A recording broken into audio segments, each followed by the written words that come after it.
Hello, welcome back to my Sleepytime Reading channel. I'm so glad you're joining me today. We are back to British and early American history with the Elizabethan Sea Dogs. Now, before I start this chapter, I want to give a little content warning.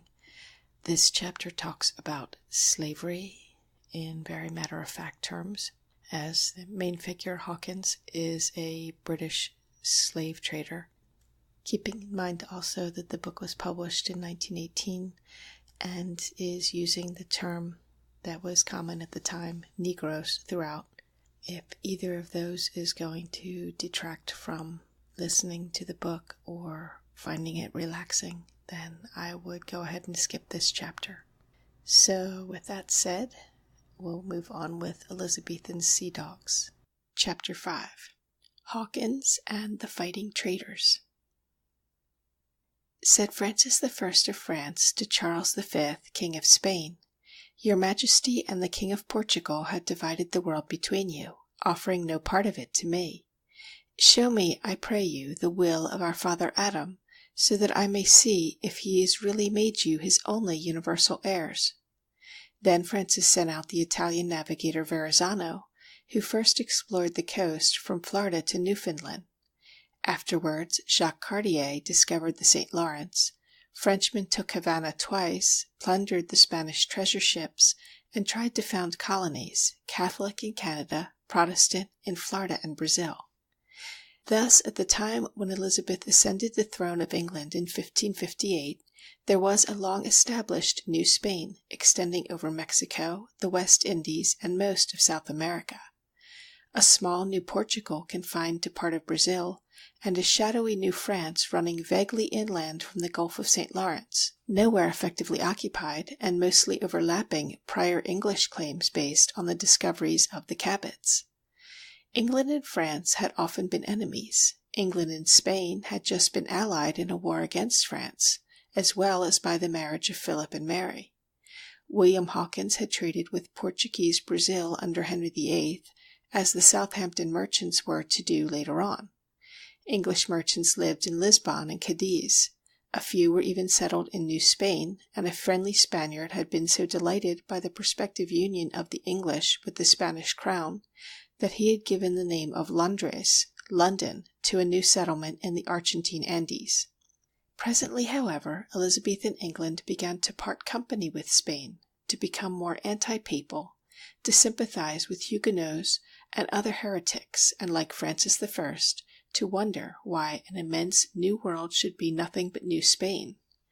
Besides, Englishmen knew what the rest of Europe knew, that the discovery of Potosi had put out of business nearly all the Old World silver mines, and that the Burgundian ass, as Spanish treasure mules were called from Charles' love of Burgundy, had enabled Spain to make conquests, impose her will on her neighbors, and keep paid spies in every foreign court, the English court included. Londoners had seen Spanish gold and silver paraded through the streets when Philip married Mary. 27 chests of bullion, 99 horse-loads plus 2 cartloads of gold and silver coin, and 97 boxes full of silver bars. Moreover, the Holy Inquisition was making Spanish seaports pretty hot for heretics. In 1562, 26 English subjects were burnt alive in Spain itself. 10 times as many were in prison. No wonder sea dogs were straining at the leash. Neither Philip nor Elizabeth wanted war just then, though each enjoyed a thrust at the other by any kind of fighting short of that, and though each winked at all kinds of armed trade, such as privateering and even downright piracy. The English and Spanish merchants had commercial connections going back for centuries, and businessmen on both sides were always ready to do a good stroke for themselves. This was the state of affairs in 1562, when young John Hawkins, son of old Master William, went into the slave trade with New Spain. Except for the fact that both Portugal and Spain allowed no trade with their oversea possessions in any ships but their own, the circumstances appeared to favor his enterprise. The American Indians were withering away before the atrocious cruelties of the Portuguese and Spaniards, being either killed in battle, used up in merciless slavery, or driven off to alien wilds. Already the Portuguese had commenced to import Negroes from their West African possessions, both for themselves and for trade with the Spaniards, who had none. Brazil prospered beyond expectation and absorbed all the blacks that Portuguese shipping could supply. The Spaniards had no spare tonnage at that time. John Hawkins, aged 30, had made several trips to the Canaries. He now formed a joint stock company to trade with the Spaniards farther off. 2 Lord Mayors of London and the Treasurer of the Royal Navy were among the subscribers. 3 small vessels, with only 260 tons between them, formed the flotilla. The crews numbered just 100 men. At Tenerife he received friendly treatment. From thence he passed to Sierra Leone, where he stayed a good time and got into his possession, partly by the sword and partly by other means, to the number of 300 Negroes at the least, besides other merchandises. With this prey he sailed over the ocean sea unto the island of Hispaniola, Haiti, and here he had reasonable utterance, sale, of his English commodities, as also of some part of his Negroes, trusting the Spaniards no further than that by his own strength he was able still to master them. At Monte Cristi, another port on the north side of Hispaniola, he made vent of, sold, the whole number of his Negroes, for which he received by way of exchange such a quantity of merchandise that he did not only lade his own 3 ships with hides, ginger, sugars, and some quantity of pearls, but he freighted also 2 other hulks with hides and other like commodities, which he sent into Spain, where both hulks and hides were confiscated as being contraband. Nothing daunted, he was off again in 1564, with 4 ships and 170 men. This time Elizabeth herself took shares, and lent the Jesus of Lubbock, a vessel of 700 tons which Henry VIII had bought for the navy. Nobody questioned slavery in those days. The great Spanish missionary Las Casas denounced the Spanish atrocities against the Indians, but he thought Negroes who could be domesticated would do as substitutes for Indians who could not be domesticated. The Indians withered at the white man's touch. The Negroes, if properly treated, throve and were safer than among their enemies at home.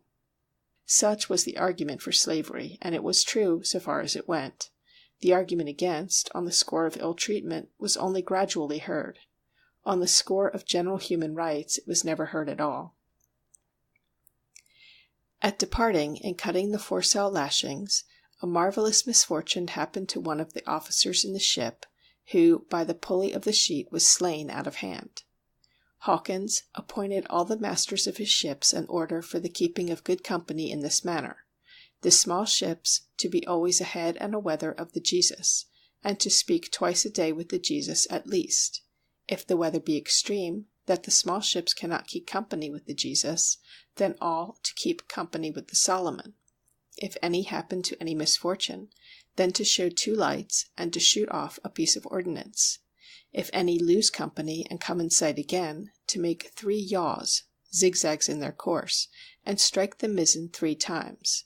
Serve God daily, love one another, preserve your victuals, beware of fire, and keep good company. John Spark, the chronicler of this second voyage, was full of curiosity over every strange sight he met with. He was also blessed with the pen of a ready writer. So we get a story that is more vivacious than Hakluyt's retelling of the first voyage, or Hawkins' own account of the third. Spark saw for the first time in his life Negroes, Caribs, Indians, alligators, flying fish, flamingos, pelicans, and many other strange sights. Having been told that Florida was full of unicorns, he at once concluded that it must also be full of lions, for how could the one exist without the other kind to balance it?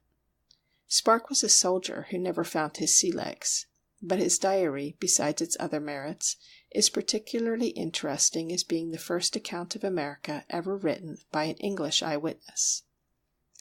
Hawkins made for Tenerife in the Canaries, off the west of Africa. There, to everybody's great amaze, the Spaniards appeared levelling of bases, small portable cannon, and arquebuses, with divers others, to the number of 80, with halberds, pikes, swords, and targets. But when it was found that Hawkins had been taken for a privateer, and when it is remembered that 400 privateering vessels, English and Huguenot, had captured 700 Spanish prizes during the previous summer of 1563, there was and is less cause for amaze. Once explanations had been made, Peter de Ponte gave Master Hawkins as gentle entertainment as if he had been his own brother. Peter was a trader with a great eye for the main chance. Spark was lost in wonder over the famous Arbol Santo tree of Pharaoh, by the dropping whereof the inhabitants and cattle are satisfied with water, for other water they have none on the island. This is not quite the traveller's tale it appears to be. There are 3 springs on the island of Tenerife, but water is scarce, and the Arbol Santo, a sort of gigantic laurel standing alone on a rocky ledge, did actually supply 2 cisterns, one for men and the other for cattle. The morning mist condensing on the innumerable smooth leaves ran off and was caught in suitable conduits. In Africa, Hawkins took many sapes which do inhabit about Rio Grande, now the Jeba River, which do jag their flesh, both arms, legs, and bodies, as workmanlike as a jerkin maker with us pinketh a jerkin. It is a nice question whether these sapes gained or lost by becoming slaves to white men, for they were already slaves to black conquerors who used them as meat with the vegetables they forced them to raise. The sapes were sleek pacifists who found too late that the warring Samboses, who inhabited the neighboring desert, were not to be denied. In the island of Sambola we found almadies or canoas, which are made of one piece of wood, digged out like a trough, but of a good proportion, being about 8 yards long and 1 in breadth, having a beak head and a stern very proportionately made, and on the outside artificially carved and painted red and blue. Neither almadie or canoa is, of course, an African word. One is Arabic for a cradle, el mad. The other, from which we get canoe, is what the natives told Columbus they called their dugouts, and dugout canoes are very like primitive cradles. Thus, Spark was the first man to record in English, from actual experience, the aboriginal craft whose name, both east and west, was suggested to primeval man by the idea of his being literally rocked in the cradle of the deep. Hawkins did not have it all his own way with the Negroes, by whom he once lost 7 of his own men killed and 27 wounded.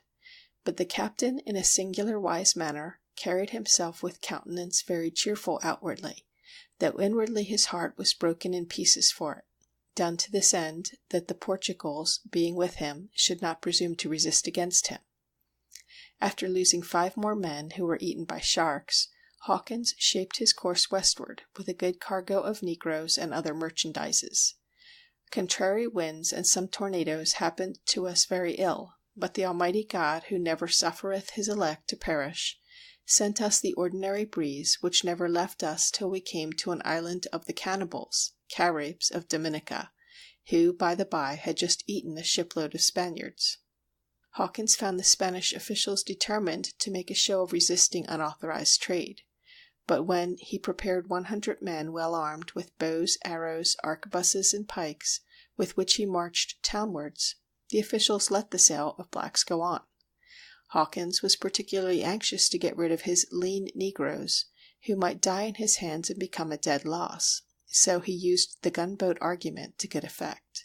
Spark kept his eyes open for sideshows, and was delighted with the alligators, which he called crocodiles, perhaps for the sake of the crocodile tears. His nature is to cry and sob like a Christian to provoke his prey to come to him, and thereupon came this proverb that is applied unto women when they weep, lacrimae crocodili. From the West Indies Hawkins made for Florida, which was then an object of exceptional desire among adventurous Englishmen. De Soto, one of Pizarro's lieutenants, had annexed it to Spain, and in 1539 had started off inland to discover the supposed Peru of North America. 3 years later he had died while descending the valley of the Mississippi. 6 years later again, the first Spanish missionary in Florida, taking upon him to persuade the people to subjection, was by them taken, and his skin cruelly pulled over his ears and his flesh eaten. Hawkins' men had fair warning on the way, for they, being ashore, found a dead man, dried in a manor hole, with other heads and bodies of men, apparently smoked like hams. But to return to our purpose, adds the indefatigable Spark, the captain in the ship's pinnace sailed along the shore, and went into every creek, speaking with divers of the Floridians, because he would understand where the Frenchmen inhabited. Finally he found them in the river of May, now St. John's River, and standing in 30 degrees and better. There was great store of maize and mill, and grapes of great bigness, also deer great plenty, which came upon the sands before them. So here were the three rivals overlapping again, the annexing Spaniards, the would-be colonizing French, and the persistently trading English. There were, however, no Spaniards about at that time. This was the second Huguenot colony in Florida. René de Laudonnière had founded it in 1564. The first one, founded 2 years earlier by Jean Ribaut, had failed, and Ribaut's men had deserted the place. They had started for home in 1563, had suffered terrible hardships, had been picked up by an English vessel, and taken, some to France and some to England, where the court was all agog about the wealth of Florida. People said that there were mines so bright with jewels that they had to be approached at night, lest the flashing light should strike men blind. Florida became proverbial, and Elizabethan wits made endless fun of it. Stolida, or the land of fools, and Sordida, or the land of muckworms, were some of their jeux d'esprit. Everyone was bound for Florida, whether he meant to go there or not, despite Spanish spheres of influence, the native cannibals, and pirates by the way. Hawkins, on the contrary, did not profess to be bound for Florida. Nevertheless, he arrived there, and probably had intended to do so from the start, for he took with him a Frenchman who had been in Ribaut's colony 2 years before, and Spark significantly says that the land is more than any one king Christian is able to inhabit. However this may be, Hawkins found the second French colony as well as a French ship of 80 ton and 2 pinnaces of 15 ton apiece by her, and a fort in which their captain, Monsieur Laudonnière, was with certain soldiers therein. The colony had not been a success, nor is this to be wondered at when we remember that most of the certain soldiers were ex-pirates who wanted gold, and who would not take the pains so much as to fish in the river before their doors, but would have all things put in their mouths. 80 of the original 200 went a-roving to the West Indies, where they spoiled the Spaniards, and were of such haughty stomachs that they thought their force to be such that no man durst meddle with them. But God did indurate their hearts in such sort that they lingered so long, that a Spanish ship and galleass being made out of Santo Domingo took 20 of them, whereof the most part were hanged, and 25 escaped to Florida, where they were put into prison by Laudonnière, against whom they had mutinied, and 4 of the chiefest being condemned, at the request of the soldiers did pass the arquebusiers, and then were hanged upon a gibbet. Spark got the delightful expression, at the request of the soldiers did pass the arquebusiers, from a very polite Frenchman. Could anyone tell you more politely, in mistranslated language, how to stand up and be shot? Spark was greatly taken with the unknown art of smoking. The Floridians have an herb dried, who with a cane and an earthen cup in the end, with fire and the dried herbs put together, do suck through the cane the smoke thereof, which smoke satisfieth their hunger, and therewith they live 4 or 5 days without meat or drink. And this all the Frenchmen used for this purpose. Yet do they hold opinion withal that it causeth water and steam to void from their stomachs. The other commodities of the land were more than are yet known to any man. But Hawkins was bent on trade, not colonizing. He sold the Tiger, a bark of 50 tons, to Laudonnière for 700 crowns, and sailed north on the first voyage ever made along the coast of the United States by an all-English crew.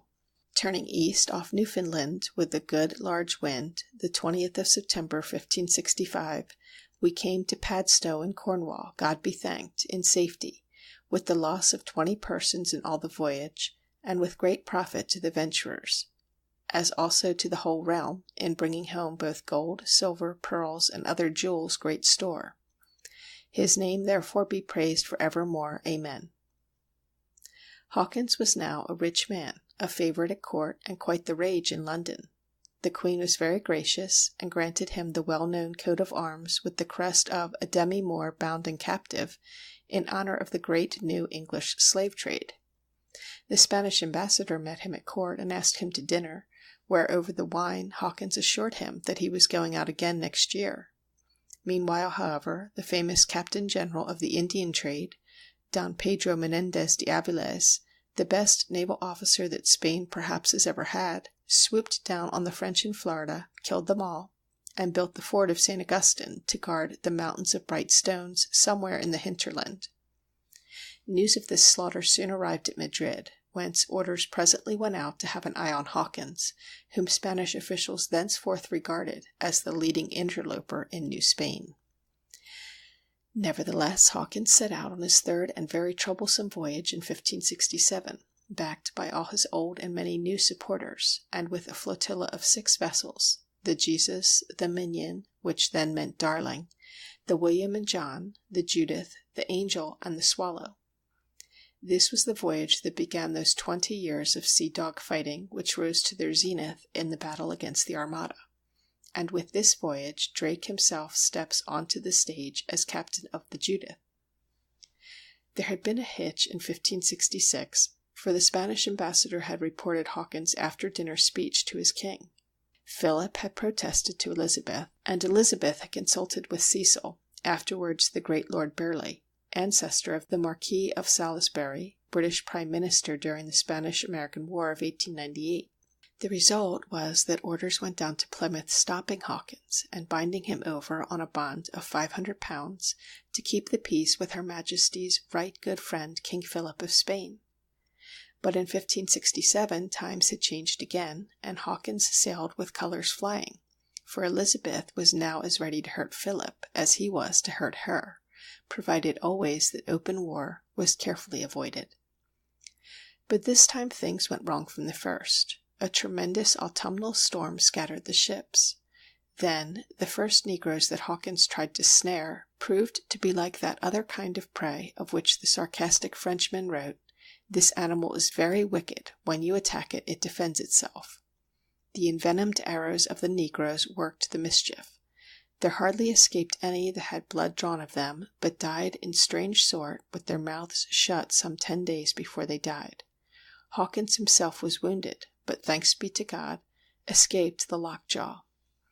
After this the English took sides in a native war, and captured 250 persons, men, women, and children, while their friend the king captured 600 prisoners, whereof we hoped to have had our choice. But the Negro, in which nation is seldom or never found truth, that night removed his camp and prisoners, so that we were fain to content ourselves with those few we had gotten ourselves.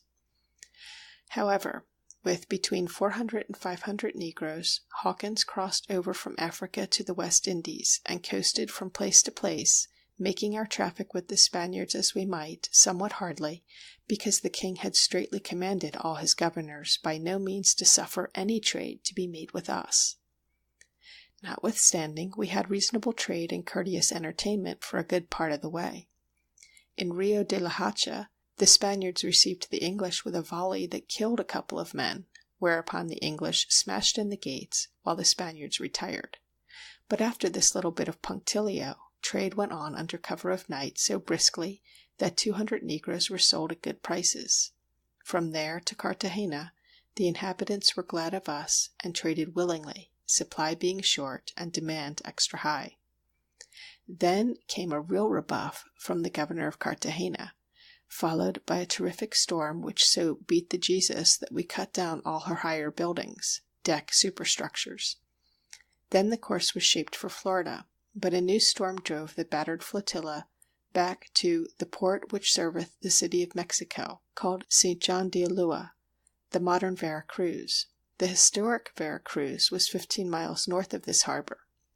Here, thinking us to be the fleet of Spain, the chief officers of the country came aboard us, which, being deceived of their expectation, were greatly dismayed, but when they saw our demand was nothing but victuals, were recomforted.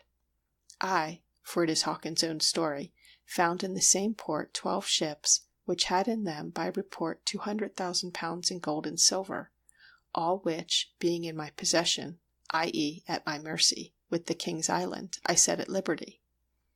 What was to be done? Hawkins had 100 negroes still to sell, but it was 400 miles to Mexico City and back again, and a new Spanish viceroy was aboard the big Spanish fleet that was daily expected to arrive in this very port. If a permit to sell came back from the capital in time, well and good. If no more than time to replenish stores was allowed, good enough, despite the loss of sales. But what if the Spanish fleet arrived? The King's Island was a low little reef right in the mouth of the harbor, which it all but barred. Moreover, no vessel could live through a northerly gale inside the harbor, the only one on that coast, unless securely moored to the island itself. Consequently, whoever held the island commanded the situation altogether. There was not much time for consultation, for the very next morning we saw open of the haven 13 great ships, the fleet of Spain. It was a terrible predicament.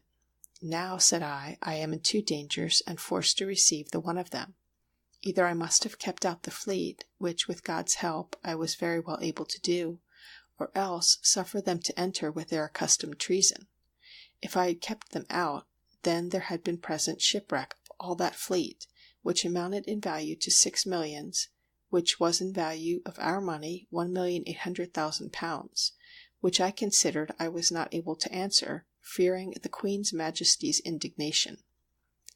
Thus, with myself revolving the doubts, I thought better to abide the jut of the uncertainty than of the certainty. So, after conditions had been agreed upon and hostages exchanged, the 13 Spanish ships sailed in. The little island remained in English hands, and the Spaniards were profuse in promises. But having secretly made their preparations, the Spaniards, who were in overwhelming numbers, suddenly set upon the English by land and sea. Every Englishman ashore was killed, except a few who got off in a boat to the Jesus. The Jesus and the Minion cut their headfasts, hauled clear by their sternfasts, drove back the boarding parties, and engaged the Spanish fleet at about 100 yards. Within an hour, the Spanish flagship and another were sunk. A third vessel was burning furiously fore and aft, while every English deck was clear of enemies. But the Spaniards had swarmed onto the island from all sides, and were firing into the English hulls at only a few feet from the cannon's mouth. Hawkins was as cool as ever. Calling for a tankard of beer, he drank to the health of the gunners, who accounted for most of the 540 men killed on the Spanish side. "Stand by your ordnance lustily," he cried, as he put the tankard down, and a round shot sent it flying. "God hath delivered me," he added, "and so will he deliver you from these traitors and villains." The masts of the Jesus went by the board, and her old strained timbers splintered, loosened up, and were stove in under the storm of cannon balls. Hawkins then gave the order to abandon ship, after taking out what stores they could, and changing her berth so that she would shield the little Minion. But while this desperate maneuver was being executed, down came 2 fire ships. Some of the Minion's crew then lost their heads and made sail so quickly that Hawkins himself was nearly left behind. The only 2 English vessels that escaped were the Minion and the Judith. When nothing else was left to do, Hawkins shouted to Drake to lay the Judith aboard the Minion, take in all the men and stores he could, and put to sea. Drake, then only 23, did this with consummate skill. Hawkins followed some time after and anchored just out of range. But Drake had already gained an offing that caused the 2 little vessels to part company in the night, during which a whole gale from the north sprang up, threatening to put the Judith on a lee shore. Drake therefore fought his way to windward, and seeing no one when the gale abated, and having barely enough stores to make a friendly land, sailed straight home. Hawkins reported the Judith, without mentioning Drake's name, as forsaking the Minion, but no other witness thought Drake to blame. Hawkins himself rode out the gale under the lee of a little island, then beat about for 2 weeks of increasing misery, when hides were thought very good meat, and rats, cats, mice and dogs, parrots and monkeys that were got at great price, none escaped. The Minion was of 300 tons, and so was insufferably overcrowded, with 300 men, 200 English and 100 negroes. Drake's little Judith, of only 50 tons, could have given no relief, as she was herself overfull. Hawkins asked all the men who preferred to take their chance on land to get round to the foremast, and all those who wanted to remain afloat to get round the mizzen. About 100 chose one course and 100 the other. The landing took place about 150 miles south of the Rio Grande. The shore party nearly all died, but 3 lived to write of their adventures. David Ingram, following Indian trails all round the Gulf of Mexico and up the Atlantic seaboard, came out where St. John, New Brunswick stands now, was picked up by a passing Frenchman, and so got safely home. Joe Poortop and Miles Phillips were caught by the Spaniards and sent back to Mexico. Phillips escaped to England 14 years later, but Poortop was sent to Spain, where he served 12 years as a galley slave and 10 as a servant, before he contrived to get aboard an English vessel. The 10 Spanish hostages were found safe and sound aboard the Jesus, though by all the rules of war Hawkins would have been amply justified in killing them. The English hostages were kept fast prisoners. If all the miseries of this sorrowful voyage, says Hawkins' report, should be perfectly written, there should need a painful man with his pen, and as great a time as he had that wrote the lives and deaths of martyrs. Thus, in complete disaster ended that 3rd voyage to Spain, on which so many hopes were set. And with this disastrous end began those 20 years of sea dog rage which found their satisfaction against the Great Armada. That's it for this episode of Elizabethan Sea Dogs.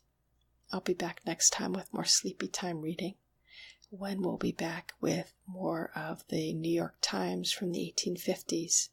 In the meantime, please leave me a comment if you have any thoughts, suggestions, recommendations, things you want me to read in the future. Give me a like, give me a subscribe if you like what I'm doing, and I'll be back very soon with more Sleepytime Reading. Till then, bye-bye.